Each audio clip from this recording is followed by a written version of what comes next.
Welcome to my channel. This is Tracy. I'm sharing with you the end results of a tumbler I just completed. I got this tumbler, which is a 15-ounce tumbler from Amazon. I use my New Wave oven, and it's a New Wave Pro Plus, and this only goes up to 350.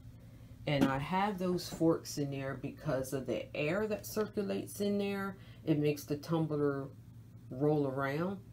So what I did, I preheated the oven for 3 minutes at the 350. Then when I finished preparing and wrapping the tumbler, I put it in the New Wave oven for 4 minutes, let it sit in there just for a minute. And then once it was done, that minute was up, I took it out and just let it sit until it cooled off some. So let me explain how I created the design. So the design I use files from Creative Fabrica for the background as well as the unicorn. And now for the unicorn, I duplicated her because I wanted to use the heart. So I used my trace and detach tool, enlarged it some, and then I duplicated it so that I could put the hearts in the back. And then for this solid rectangle piece, I just created a rectangle and then I filled it with that green color. So when I wrapped the design, I did some horizontal, I taped it horizontally across the seam, all across the seam, leaving no spaces. And then I took one vertical piece of tape and taped that. Now, I don't print my templates out long enough to cover the bottom. I'm okay with that white part right here showing. And I don't tape across the bottom and I don't tape across the top. I have not tried that method yet.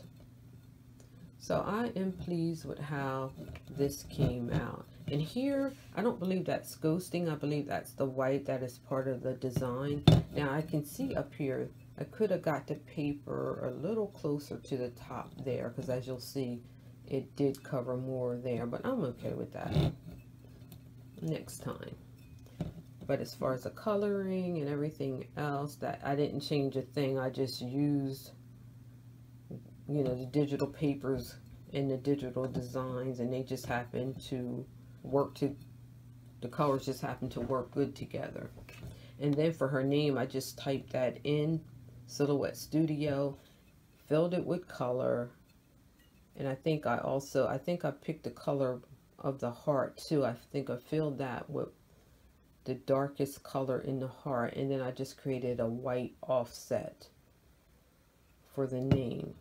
So that's it, guys. That's all I wanted to share. I wanted to share how the end results of this tumbler. If you guys have any questions or comments, please leave them for me and I'll get back to you as soon as I can. And thanks a lot for liking, commenting, and subscribing. Bye.